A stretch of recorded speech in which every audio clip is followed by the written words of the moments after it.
Bom dia a todos, sejam bem-vindos à divulgação de resultados do segundo trimestre de 2025 da Blau Farmacêutica. Estamos ao vivo nos estúdios da Blau em São Paulo com Marcelo Ran, CEO e fundador, Douglas Rodrigues, CFO e DRI, e comigo, Matheus Fujisawa, Relações com Investidores.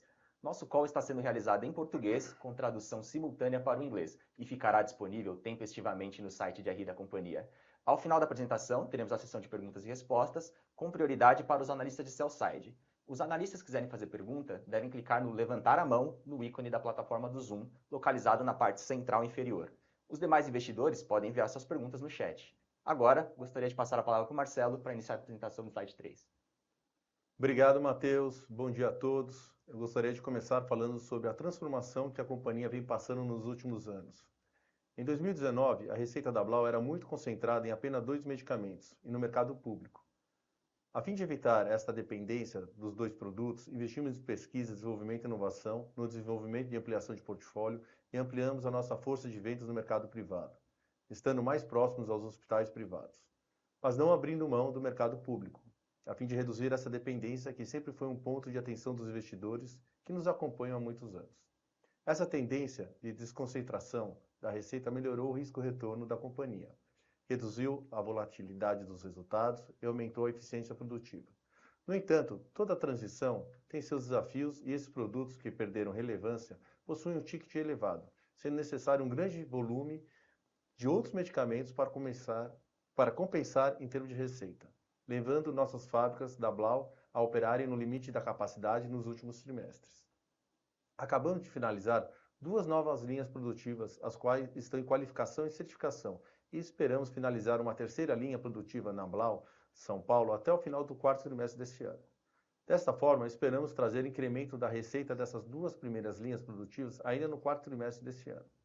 Já na Blau Cotia, também estamos construindo uma nova linha produtiva, a qual tem início dos trabalhos programados para o fim de agosto e término até junho de 2026. Esta capacidade adicional deve atender nossa demanda no curto e médio prazo, mas para interessar de maneira estrutural nossa demanda de longo prazo, estamos investindo na fábrica de Pernambuco, que deve ter 3 vezes mais capacidade do que atualmente e conta com incentivos fiscais em troca do desenvolvimento da região. Com esse desafio da capacidade, a receita consolidada no trimestre acabou ficando estável na comparação anual. É importante destacar a resiliência do nosso core business, que mesmo com todos esses desafios e uma base de comparação forte do segundo TRI de 24, ainda conseguiu ficar no positivo. Se analisarmos os últimos 12 meses, o crescimento foi de 14%, ainda acima do mercado. No segmento que agrupa as demais unidades de negócio, BUs, destaco a normalização da estética, que já voltou a operar com as 2 marcas da toxina botulínica e apresentou crescimento. No entanto, não tivemos faturamento de plasma pela Plex, e na BU de varejo tivemos desafios para manter o desempenho do ano passado, que acabou sendo favorecido por um ambiente competitivo mais brando em produtos relevantes. Para a BU, essa competição voltou ao normal este ano. O mais importante é passar a mensagem que estamos confiantes em voltar a crescer, já no curto prazo, e depois acelerar o crescimento, como iremos detalhar no final da apresentação para vocês.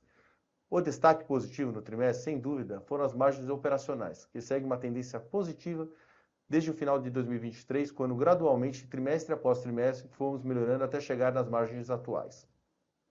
A margem bruta atingiu mais de 40% no trimestre, 7º avanço trimestral consecutivo, com destaque para o Bergamo, que já está quase alcançando o nível de margem consolidada. O EBITDA recorrente alcançou o valor de R$ 122 milhões no trimestre, maior valor nominal dos últimos 4 anos, com crescimento anual de 34%. A margem EBITDA recorrente superou os 26% no trimestre e atingiu a maior valor pós-pandemia.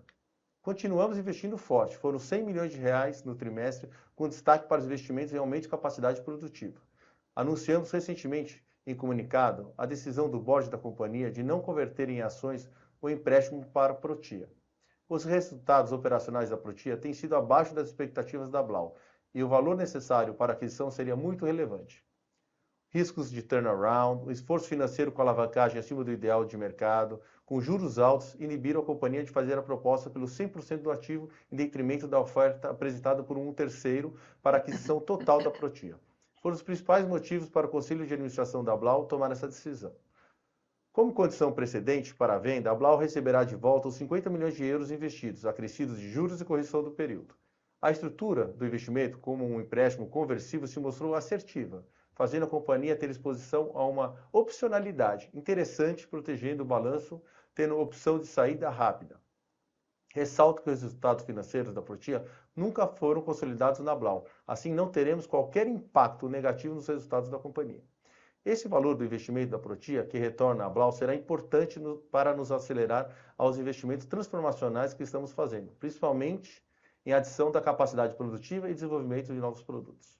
Agora passo a palavra ao Matheus para continuar a apresentação. Muito obrigado. Obrigado, Marcelo. No slide 4, podemos ver que a receita dos lançamentos dos últimos 12 meses continua crescendo e atingiu 111 milhões de reais, ou 6,3% da receita líquida. Enquanto os investimentos em pesquisa e desenvolvimento começam a se estabilizar, em um patamar ali que a gente vê próximo de 9,5%. Realizamos o primeiro lançamento do ano, o Mesilato de Imatinib. É um medicamento oncológico que transformou o tratamento da leucemia mieloide crônica. O mercado endereçável é de aproximadamente 200 milhões de reais e está sendo produzido em nossa fábrica de Caucaia. A Blau, além do desenvolvimento de novos produtos, está sempre investindo em inovações incrementais. E a embalagem com blister fracionado desse produto é um exemplo disso, E se traduz aí como um diferencial competitivo, já que ela facilita a vida dos profissionais da saúde dentro dos hospitais. No trimestre também tivemos outros 7 medicamentos aprovados, Medicamentos que a gente já tem no nosso portfólio, todos na América Latina, e submetemos 17 medicamentos para aprovação. A grande maioria na América Latina, onde o que a gente está fazendo? A gente está replicando o nosso portfólio do Brasil na região. E entre esses 17 medicamentos submetidos, também temos alguns lançamentos futuros que são inéditos, com um TAM ali de aproximadamente 100 milhões.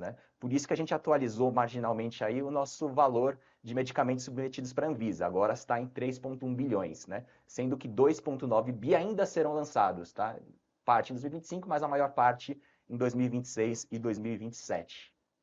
Aí passando para o slide 5, a gente vê que a Blau atingiu a receita líquida de 465 milhões de reais, que foi estável na comparação anual, principalmente pelas questões ligadas à restrição de capacidade em algumas linhas específicas, que como a gente já falou, e mais algumas paradas aí não programadas nas fábricas. Em relação ao trimestre anterior, o 1T, teve um crescimento de 25%, já esperado por conta da sazonalidade negativa do primeiro TRI, e a gente também contou com a normalização da BU de estética, que teve aquele impacto temporário que a gente comentou no trimestre passado. O segmento hospitalar cresceu 2%, ainda no campo positivo, mesmo com todos esses impactos aí que a gente falou. E ainda tem essa base de comparação que foi mais forte aí no trimestre. Adicionalmente, o segmento que agrupa as BUs de varejo, estética e plasma apresentou uma queda de 12%, pressionando o crescimento consolidado da companhia. A BU de estética, como já falei, normalizou o crescimento, mas a gente não teve faturamento no plasma e a BU de varejo sofreu com uma base de comparação muito forte, de alguns produtos bem relevantes para a BU, que tiveram uma competição muito favorável no ano passado. Esse ano a competição está normalizada. Aqui, o mais importante é que as obras de expansão de capacidade estão avançando e temos condições de crescer, mesmo enquanto as obras ainda estão em andamento, como detalharemos no final da apresentação. Agora passo a palavra para o Douglas seguir com a apresentação.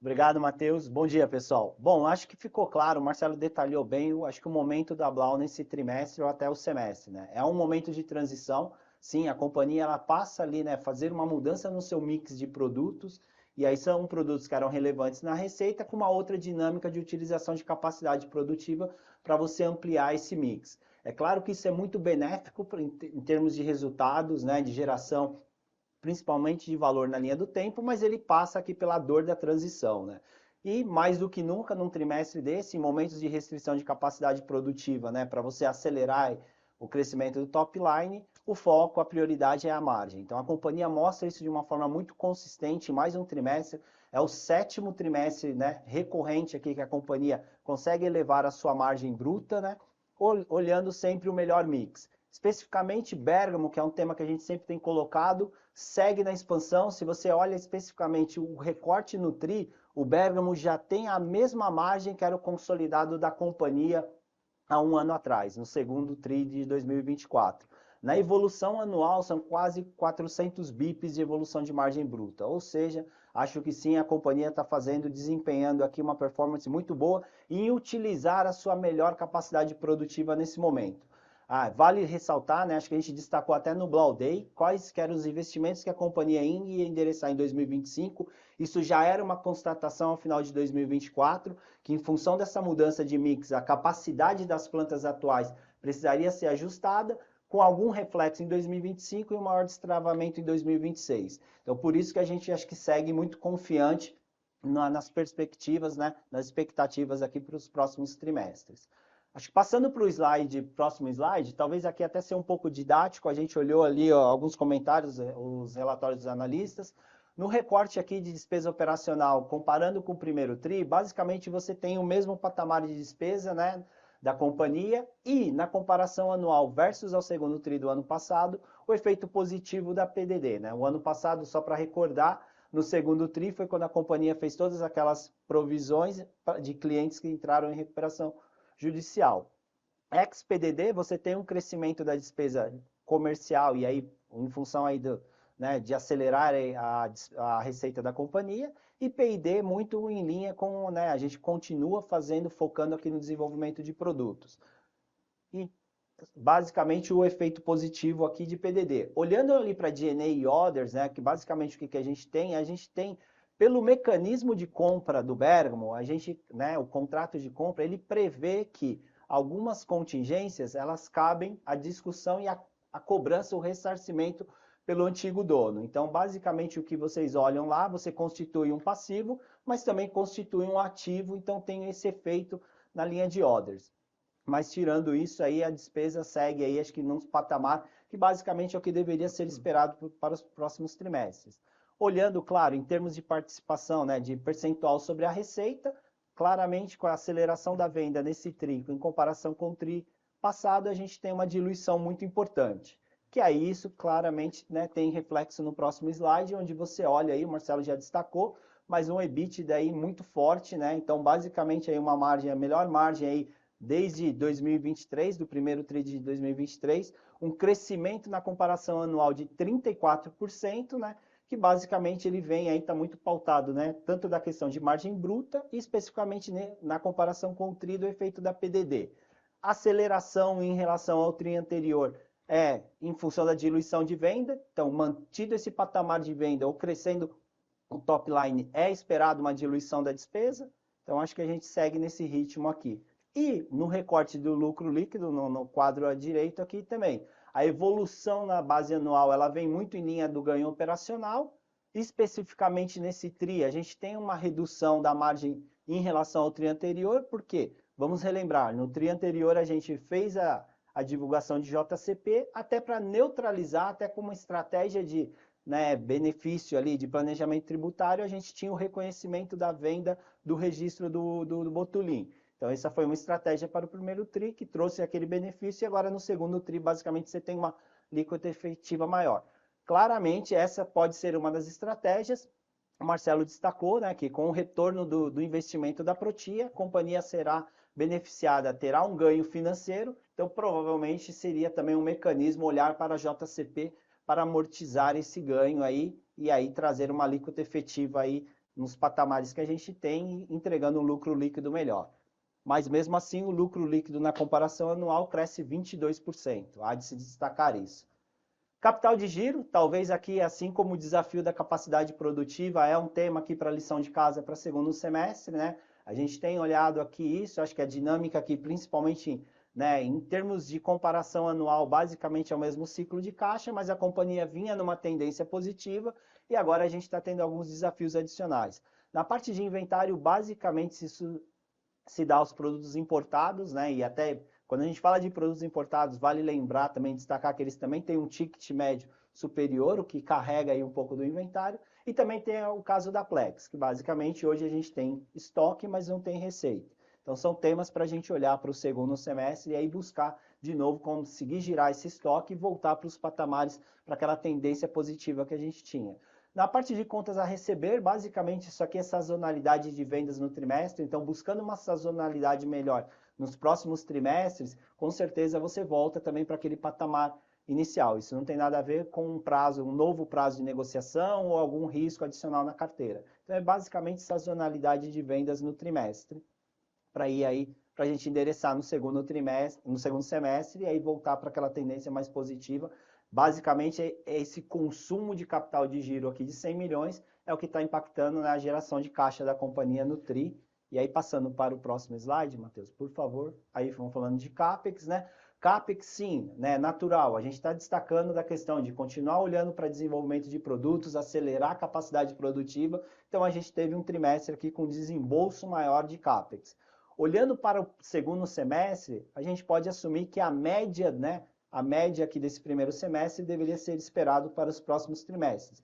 Mas sim, a companhia segue fazendo esses investimentos para endereçar a capacidade produtiva. E também acho que muito como a gente falou no próprio Blau Day, vem falando na narrativa, a geração operacional da companhia acomoda esses investimentos tanto de CAPEX quanto de capacidade produtiva, o que vai manter a alavancagem da companhia baixa. E adicionalmente, com o ingresso do dinheiro da Protia, com certeza a companhia fica muito melhor posicionada para continuar fazendo a avaliação de todos os seus investimentos estratégicos. Então, acho que a Blau fica num cenário muito favorável e positivo na questão de alavancagem, né, e de caixa, que você pode olhar no slide anterior. A nossa alavancagem agora no trimestre está em 0,3, ela vem até evoluindo, era 0,1 no final de 24, 0,2, 0,3, mas ainda é uma alavancagem baixa, né? E aí, com certeza, para acomodar aqui, ainda muito acomodada dentro da geração operacional, acomodando os investimentos, endereçando o working capital. Com certeza a gente tem espaço para melhorar a geração de caixa, e acho que são temas, são prioridades, assim como o endereçamento da capacidade produtiva. Mas no resumo, eu acho que ainda é uma tese de investimento muito atrativa, né, com uma consistência muito forte de entrega de resultados no curto prazo e já endereçando o retorno futuro. Agora eu vou passar para o Marcelo. Acho que o Marcelo vai fazer as considerações finais e depois a gente abre aí para perguntas e respostas. Obrigado, Marcelo? Douglas. Agora no slide 12, analisando um período um pouco mais extenso, vemos algumas fases da Blau nos últimos anos e como estamos evoluindo nos últimos trimestres. Primeiro, em 2021 e 2022, tivemos período favorável tanto de receita quanto de margem impulsionado pela pandemia e por méritos da companhia. Já o período imediatamente após a pandemia foi bem desafiador, principalmente em 2023, onde até conseguimos manter o patamar de receita, mas as margens foram fortemente pressionadas. Tivemos também a aquisição do Bergamo no período. Em 2024 foi um ano de retomada forte, tanto do crescimento quanto das margens, como vocês podem ver nos gráficos. Em 2025, apesar de alguns impactos que reduziram nosso crescimento momentaneamente no primeiro semestre, continuamos com a expectativa positiva na tendência de melhoria de receita e margem. Os resultados positivos de 2024 e 2025 são só o começo de um ciclo transformacional à frente. Agora no slide 13, o último slide, vamos detalhar um pouco mais esse caminho de crescimento e transformação da companhia. No curto prazo, do lado produtivo, devemos concluir a otimização do Bergamo e reduzir as paradas não programadas nas fábricas, para aumentar a disponibilidade de produtos, mesmo nesse período que ainda estamos ampliando nossas linhas produtivas. Temos a possibilidade de acelerar a venda de produtos importados, o que deve contribuir para um maior crescimento e otimização do capital de giro, ainda que esses produtos possuam uma margem menor do que a média da companhia. Além disso, estamos trabalhando para acelerar o crescimento na estética, estabilizar o varejo e retomada o faturamento da Hemarus. No médio prazo, as perspectivas são mais animadoras, tendo a capacidade produtiva adicional das obras atuais, contando com a aceleração dos lançamentos e continuando a expansão e crescimento da América Latina. Já no longo prazo, as expectativas são ainda mais entusiasmantes, com os projetos transformacionais de centralização da produção e os investimentos em biotecnologia, em especial os anticorpos monoclonais, que devem proporcionar não somente aumento de escala para a companhia, mas também medicamentos com maior valor agregado. Estamos só começando. Junte-se a nós. Agora, obrigado a todos. Passo a palavra ao Matheus para a sessão de perguntas e respostas. Obrigado, Marcelo. Vamos iniciar agora a sessão de perguntas e respostas, né? Lembrando que os analistas de sell-side que quiserem fazer a pergunta devem clicar em levantar a mão no ícone da plataforma do Zoom, localizado na parte central inferior, e os demais investidores podem fazer suas perguntas no chat. Tá? Vou começar com o pessoal do sell-side, mas eu já estou vendo aqui que tem várias perguntas no chat, a gente vai responder todas elas também. Começando aqui com Felipe Amâncio, do Itaú BBA. Felipe, acredito que seu áudio já está liberado. Opa, bom dia, pessoal. São duas perguntas aqui do meu lado. A primeira delas é sobre imagem. né? A gente viu nesse trimestre, eu acho que mais um resultado aqui com ganho sequencial de margem, também com a rentabilidade de Bergamo, né, já fechando bastante o gap aqui para a empresa consolidada. Então, eu queria entender se vocês ainda enxergam aqui algum espaço para aumento de margem vindo de Bergamo, até para entender aqui quais que vocês enxergam como as principais alavancas aqui de rentabilidade para o segundo semestre. E a segunda pergunta é sobre as paradas não programadas, né? Se vocês pudessem dar um pouco mais de detalhe sobre essas paradas, até para a gente conseguir entender também a natureza disso, né? Se faz sentido a gente esperar alguma coisa de outras paradas aqui ao longo do ano, por favor. Bom dia, Felipe. Bom, vamos começar pela margem aí, né? Sim, Bergamo a gente ainda tem espaço, né? A gente já tem sinalizado que tem potencial de chegar a Bergamo na mesma margem consolidada do total da companhia. Ele já está muito próximo disso, mas a ideia é levar aí até o final do ano. Temos mais 2 trimestres para isso, ter um pouco disso. Essa dinâmica aí de utilizar melhor mix. Aí acho que a questão dos desafios operacionais de parada de fábrica tem uma questão até um pouco do que o Marcelo colocou, eu falei também, essa mudança de mix, essa mudança de setup, essa mudança de linha de produção, de produtos que precisam entrar na fábrica, ela sempre exige uma maior complexidade, né? É um desafio maior. Então, um pouco disso, mas eu acho que a companhia já tem endereçado muito isso com novos equipamentos, novos fluxos, as novas áreas que o Marcelo está colocando, mas aí o Marcelo pode até detalhar. Então, acho que esse é um pouco da dor aí dessa transição, né? Quando você muda muito o mix de produtos, você acaba tendo essas paradas para fazer a troca dos ferramentais, Isso. né, toda a troca de setup do equipamento. Então, a gente com essas novas linhas, a gente vai estar produzindo em maior escala, né, o que vai proporcionar aí um melhor rendimento, né, menor parada, e vai ter aí a performance que a gente precisa aí de entrega, né, da demanda que a gente está sofrendo aí com falta de atendimento de alguns produtos, né, que a gente colocou novo mix no mercado, e aí a gente está sofrendo um pouco para fazer essas entregas, né? Eu acho que agora com o início da operação dessas novas linhas, a gente vai conseguir atender essa demanda aí de forma a evitar essas paradas. Sim. Com menos trocas, né? Você tem as linhas mais dedicadas e lotes, né? O famoso produção em campanha, quase. Exato. E é uma tendência positiva, né, para a Sim. companhia. Claro, a transição tem os seus desafios, né? mas Mas o risco-retorno da companhia fica melhor, né? E Então, menos dependência dos produtos, né, com maior relevância. isso aí. Perfeito, pessoal. Obrigado pelas respostas e bom dia. Bom dia, obrigado você. Obrigado, Felipe. A próxima pergunta é da Maria Eduarda Rezende, do BTG Pactual. Acredito que seu Oi, áudio já está. pessoal. Ah, ótimo, vocês me escutam, né? Ótimo. Bom dia. Bom dia. Obrigado por pegarem a minha pergunta. Recentemente, vocês anunciaram a decisão de não cometer o empréstimo da Protia, né? Pelos motivos que o Marcelo comentou no começo do call.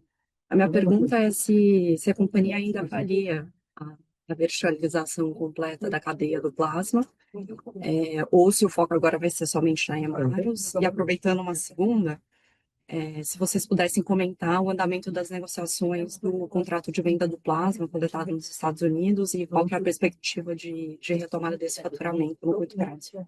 Obrigada. Bom, quero responder parte, eu respondo parte, eu respondo meu conjunto aqui. Primeiro, obrigado pela pergunta. Chegou meio entrecortado aqui, tentamos entender aqui um pouco, né? Eu acho que é um pouco sobre a Protia, depois sobre a venda do plasma da Hemarus. Isso. Né? Você quiser falar um pouco sobre a Protia? Acho que sobre a Protia, né? Sim, a gente, né?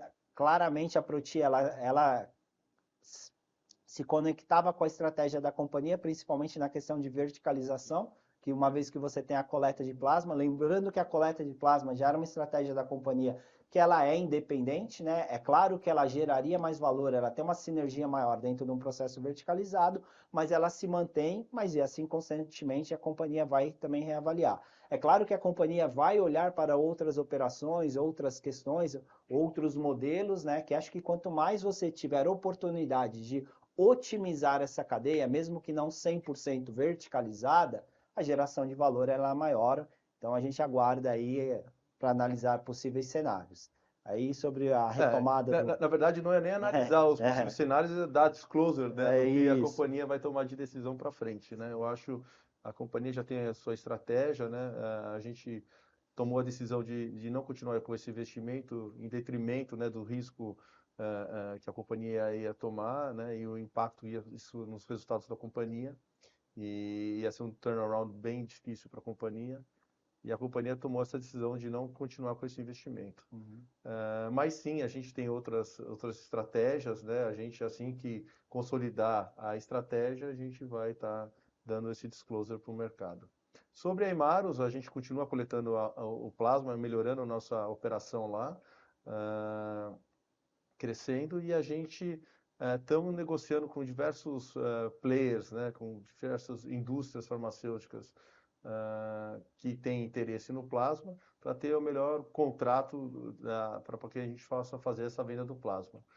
O plasma ele tem um vencimento longo, ele é um produto congelado, ele não se expira a curto prazo, então a gente está numa situação confortável aí, mas procurando um parceiro de longo prazo, não para fazer uma venda spot, né? Então é o que a gente está procurando, a gente está em ponto, né, de conseguir isso. Então, assim que a gente tiver melhor detalhamento aí desse futuro operação de venda desse plasma, a gente vai estar comunicando ao mercado também, né? Perfeito. Boa. Obrigado, pessoal. Obrigado pela pergunta. Obrigado, Maria. A próxima pergunta é do Renan Prata, do Citi. Renan, acredito que o seu áudio já está liberado. Opa, bom dia pessoal, obrigado pelo espaço aqui. Na verdade é bem rapidinho aqui. Vocês comentam ali no release, na carta de administração, né, que, é, e até comentaram um pouco no call, que enxergo aí um segundo semestre, talvez um pouco melhor de receita, vindo dos produtos importados. Aí eu queria entender um pouco se isso implica em um crescimento de receita ou manutenção do que a gente viu ali no primeiro semestre. Essa é uma primeira pergunta. E a segunda é até um follow-up ali na fala do Douglas de CapEx, só para garantir se eu entendi certo, se a gente deveria esperar para o segundo e terceiro trimestre, para o terceiro e quarto trimestre, é a média do que foi o primeiro e segundo, né? Seria isso o CapEx? Só essas perguntas, pessoal. Obrigado. Bom dia, Renan. Tudo bem? Isso mesmo. Seria o mais natural ali esperar para o terceiro e quarto tri, né? Basicamente uma média do que foi o primeiro semestre. Que aí na composição do ano, acho que foi até muito do guidance que a gente dava de como que seria, né, esperado ali nível de investimento, a alavancagem da companhia e a geração de caixa operacional durante o ano. Então, é muito nessa linha, nessa tendência. E aí, em relação, né, ao segundo semestre versus o primeiro, naturalmente a companhia está mais confiante, né? Vou deixar até o Marcelo dar aqui os pontos aí da nossa confiança maior para o segundo semestre em relação ao primeiro. Na verdade, a gente tem uma melhora também, conjuntura de mercado, conjuntura de preço, né, da capacidade produtiva, né? A gente está agora em fase de qualificação e validação de 2 linhas produtivas. A gente espera ter o início de receita dessas 2 linhas já no quarto tri, né? E a gente vem aí com a terceira linha aí, que a gente pretende terminar ela no final desse ano, e aí começar a parte de qualificação e validação, começar a ter receita ano que vem, e uma outra linha durante o ano que vem. Isso acho que vai contribuir com esse crescimento. Fora tudo isso, né, a gente tem ainda oportunidades no mercado de crescimento, né? A gente tem produtos que estão ingressando no nosso portfólio, a gente tem expansão geográfica, né? A gente está, cada dia que passa, registrando mais produtos no exterior, vendendo mais no exterior, né? Isso também compromete um pouco a capacidade produtiva nossa, né, de estar vendendo mais para diferentes lugares, diferentes produtos, né? Então, todo esse movimento aí, né, que a gente falou de mix de produtos, de setups e mudanças, né, eles acabam trazendo uma diminuição do desempenho, né? Mas a gente pretende melhorar. Eu vejo sim espaço, né, para nossa continuar a melhoria, né, dos resultados, mas tudo vai depender do continuismo aí da situação mercadológica, né? A gente entende que o mercado para o segmento farma hospitalar, que é onde está situado, é um mercado que não para de ter expansão, né? Então a gente não para de ver inauguração de hospitais, mais leitos, né? Acesso maior, né, à população ao sistema de saúde e o aumento do envelhecimento da população, né? Então tudo, né, com direcionamento para o aumento, né, de negócios aí, de expansão, né, de consumo de medicamentos hospitalares. Isso aí. E acho que além dessa questão de margens e de receita, né, a gente também está com uma expectativa melhor no capital de giro também para o segundo semestre, né, geração de caixa. Sim, que a gente vai colocar para fora, né, muitos produtos aí que a gente adquiriu, né, nesse primeiro semestre, né, até para reforçar o nosso inventário aí para estar atendendo esse segundo semestre. E acho que é até legal também olhar a tendência, né? Então, assim, no segundo semestre a gente espera ir um pouco melhor, né? Ou talvez consideravelmente melhor. A partir de 26, né? Com essa capacidade nova tendo plenamente disponível, a gente teria condição de ir bem melhor, acelerar o crescimento. E sem dúvida, acho que ninguém tem dúvida do potencial da companhia de longo prazo, né? Com a fábrica de Pernambuco, com os anticorpos monoclonais, né? Que visam aí trazer tanto crescimento quanto diferenciação para a companhia. Agora eu vou passar... Certo, Renan? Show de bola. Valeu, gente. Obrigadão. Muito obrigado. Agora eu vou passar para as perguntas do chat, né? Acho que a primeira aqui é do Antônio Araújo. Ele fala aqui que é acionista da companhia, dá parabéns pelos resultados. Ele gostaria de saber, né, sobre a fábrica de Pernambuco, né? Quando ficar pronto e quando estará operacional 100%. E a segunda pergunta dele, que aí é um pouco de preocupação dele, sobre a questão do free float, né? Que a gente tem o waiver até o final de dezembro de 2026. O que a gente vai fazer a respeito disso? Principalmente para você essa pergunta, Marcelo. Então, vamos falar um pouco lá de Pernambuco primeiro, né? Obrigado pela pergunta. A gente vai estar fazendo esse investimento em Pernambuco faseado, né? Então não tem 100%, né, de imediato. Para nós, o importante é ter cada etapa ter 100% concluída, né? Então ter suas autorizações da Vigilância Sanitária Local, da Anvisa, para poder estar fabricando os medicamentos e comercializando os medicamentos, né? Então a gente vai fazer de forma faseada, né? E bem rápida para concluir cada estágio cada fase, né? E cada planta de uma forma rápida e que venha contribuir rapidamente para a receita da companhia, né? Então a companhia não pretende fazer esse investimento de uma vez só, né? Então a gente vai fazer ele faseado. Possivelmente vai demorar 3, 4, 5 anos até a gente concluir 100% de todo o investimento da companhia. Mas a gente pretende já estar operando lá dentro da nossa fábrica nos próximos 2 anos, aí, até que é um compromisso nosso com as autoridades locais. Sobre o free float, para nós também é uma preocupação, né? Até eu como acionista gostaria de estar com um maior free float, gostaria de ter colocado, né, já falei várias vezes isso, né, ter colocado todas as ações, né, lá atrás, né, quando foi feito o IPO da companhia. Infelizmente o mercado não estava receptivo também naquele momento, né, e a gente está aguardando aí a melhoria do desempenho da companhia, uma melhoria do reconhecimento do mercado pelo valor da ação da companhia, para que a gente tenha um valor aí aceitável para fazer, né, um follow-on, né, fazer uma operação aí que a gente consiga aumentar o free float ou até utilizar nossas ações aí para um M&A, né? Então, são oportunidades que existem no mercado e a gente está atento a isso. Agora, não tenho como precisar, né? Sim. O que vai ser plano B, o plano nesse momento, né? Estamos muito longe da data ainda, né? Tem muita... E a companhia, né, vai comunicar via fato relevante para os investidores quando a gente tiver alguma definição sobre esse assunto. Por enquanto, o que está público é o que a gente tem. É o que a gente tem. E o próprio desafio do cenário macro, né? A gente tem um cenário macro desafiador. A gente vê aí companhias, né, mesmo trazendo resultados positivos, né, o valor da ação ainda não refletindo o valor da companhia. Que no caso da Blau, eu tenho esse sentimento também. Isso aí. Obrigado pela pergunta, Antônio. A próxima pergunta aqui do chat é do Rodrigo Prado, ele é da ZF Invest. Bom dia, como estão as licitações públicas? Né? Acho que é a primeira pergunta dele. E a segunda é sobre, a gente acabou já falando dessa, mas a questão do contrato da Imarus também, mas também não sei se vale repetir. Sobre licitações públicas, né, eu acho que, do modo geral, né, as licitações em âmbito estaduais, né, estão ocorrendo de forma normal.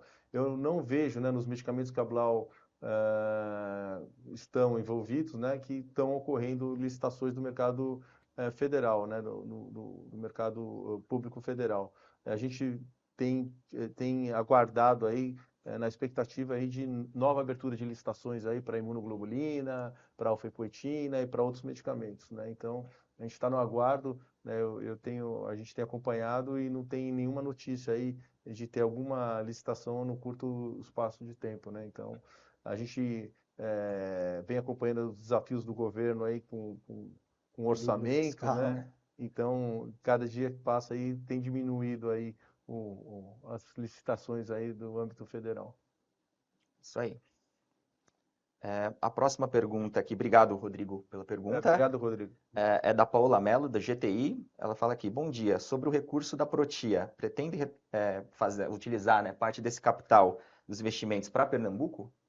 Sem dúvida, né? Eu acho que reforça o capital de giro da companhia, não só Pernambuco, né? Como ampliação continuar, né? Todo o investimento que a gente tem feito aí em CAPEX, né? Em pesquisa, desenvolvimento e inovação, né? Em ampliação de capacidade produtiva, a gente vai continuar, né? Nos mesmos patamares, né? Só que reforça o nosso caixa, né? Nos deixa mais distante de uma necessidade aí de estar procurando os bancos, né? Ou o mercado para captar dinheiro. E do outro lado também nos fortalece aí para pensar aí até em uma oportunidade, um M&A, né? A gente vendo toda essa dificuldade de mercado, às vezes aparece uma oportunidade aí de M&A, né? Que se encaixa aí no nosso bolso. Que volta muito, né? Acho que por isso que a tese se torna tão atrativa, né? A gente já tem uma posição confortável, fica muito mais confortável para endereçar e avaliar os investimentos estratégicos. A gente tem Ainda mais acompanhado... no cenário atual de juros elevados, são poucas companhias que têm uma posição dessa, né? Exato. Isso aí. Obrigado, Paola, pela pergunta. Obrigado, Paola. A próxima pergunta aqui é do Guilherme Rodrigues, da Trígono Capital, também aqui nosso acionista. Bom dia, 2 perguntas. Como está a expectativa da companhia para a normalização da venda do plasma? Certo? Acho que de novo. A segunda é a expansão Fabril em São Paulo vai proporcionar crescimento em quais linhas de medicamento? São Paulo, ele fala São Paulo como um todo, Cotia, Blau São Paulo, acho que tudo. Sim, a gente vai ter ampliação da linha de penicilânicos na Blau São Paulo, vamos ter na linha de medicamentos injetáveis em geral, numa linha de liofilizados e numa outra linha que a gente falou para o ano que vem de cefalosporínicos também. Né? São plantas dedicadas. Né? E sobre a outra pergunta do plasma da Hemarus, a gente acho que já falou que a gente já está endereçado a essa situação, né? A gente já há algum tempo estamos procurando um cliente, né, que atenda as nossas demandas aí de prazo, né, e de recorrência, e a gente está na expectativa de fechar logo mais aí, vamos estar anunciando quando fizermos essa venda aí do plasma. Perfeito. De novo, obrigado, Guilherme, pela pergunta. A próxima pergunta aqui é do Vitor Kitzman, se eu pronunciei errado, desculpa, Júnior, do portal Small Caps. Bom dia, parabéns pelos resultados. Com a agenda de recursos do final do ano, a Blau planeja aumentar o payout ou o capex esperado? Bom, a gente acabou de falar do capex, né? Payout a gente não sabe ainda precisar, né? Vamos ver como é que vai estar os resultados aí do terceiro e quarto tri. E também a gente tem uma situação aí de uma nova tributo, né, aos dividendos, né? Então a gente vai questão de reforma tributária. A reforma tributária, então a gente vai com certeza pensar em alguma coisa, mas a gente não tem nada definido. E aí, conforme eu comentei, provavelmente até para, né, neutralizar um pouco do efeito tributário ali do retorno do investimento da Protia, a gente pode ter esse colchão aqui, até porque isso alavancaria a capacidade de ficar ali nos 25% de distribuição no ano. Mas também está muito condicionado ao ingresso, né, ainda no exercício de 2025. Acho que é até bom levantar o ponto, né? Porque a gente tem tá ali parado no balanço, né? Isso, valor histórico. 265 milhões, né? Ativo financeiro a valor justo, tá parado. A gente vai receber o valor de 50 milhões em euro, e o euro só valorizou nesse período, mais a correção de juros. Ou seja, essa diferença deve entrar positivamente no resultado. Ainda que o nosso estatuto prevê pelo menos 25% do lucro para os acionistas, e isso vai ser cumprido. Sim. Então, subindo o lucro contábil, naturalmente, você aumenta o espaço para uma maior distribuição, ainda que não seja uma distribuição extraordinária, uma distribuição dentro do... Mas ela está condicionada a esse ingresso. E aqui temos até uma...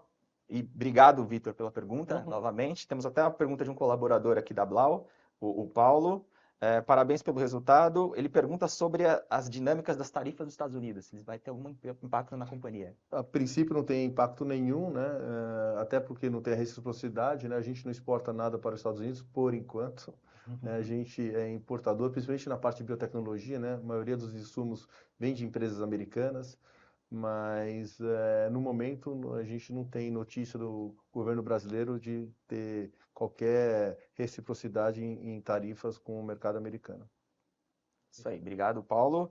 A próxima pergunta aqui, que na verdade nem é uma pergunta, é só o Antônio que fez a primeira pergunta, também concordando com você, Marcelo, que o preço de tela não corresponde com o valuation da companhia. Obrigado. Com isso, a gente, não sei se quer passar alguma mensagem final, Marcelo, para a gente Não, encerrar que a gente aqui, continua bastante confiante. Aliás, eu sempre falo, né? A cada trimestre eu me sinto mais confiante, né? E com a certeza de que a gente está fazendo um trabalho excelente aqui de busca de resultado, melhoria de operação, aumento de portfólio, aumento de geografia. Estamos desenvolvendo, né, dentro de casos anticorpos monoclonais, né? Estamos conduzindo estudos clínicos. Então, eu acho que o futuro da companhia é maravilhoso, né? E eu estou muito contente com a operação da companhia, né? Porque mesmo com a gente fazendo tantos investimentos, né, sempre pensando no futuro, em crescimento, a companhia continua trazendo resultados sustentáveis, né? Que mês a mês, trimestre a trimestre, são recorrentes, né? Não são excepcionais, né? Então mostra aí a resiliência do nosso portfólio, do nosso posicionamento no mercado. Cada dia que passa a gente está mais próximo do mercado também, então mais participativos aí com os hospitais, não só, né, no atendimento de entrega de medicamentos, mas sim de desenvolvimento em conjunto, né, de novas oportunidades, novos produtos, novas melhorias incrementais nos produtos que a gente possa fazer. Isso aí. Estou bem entusiasmado. Boa. Então, que gostaria de aproveitar, agradecer a todos, né, desejar um excelente dia, né, e para quem não está com a gente aí, não é nosso acionista, né, estou convidando vocês aí a participar das ações aí da Blau no mercado. Muito obrigado, né, junte-se a nós. Muito obrigado, Blauer para vocês aí. Um abraço. Obrigado, pessoal. Obrigado. Tchau, tchau.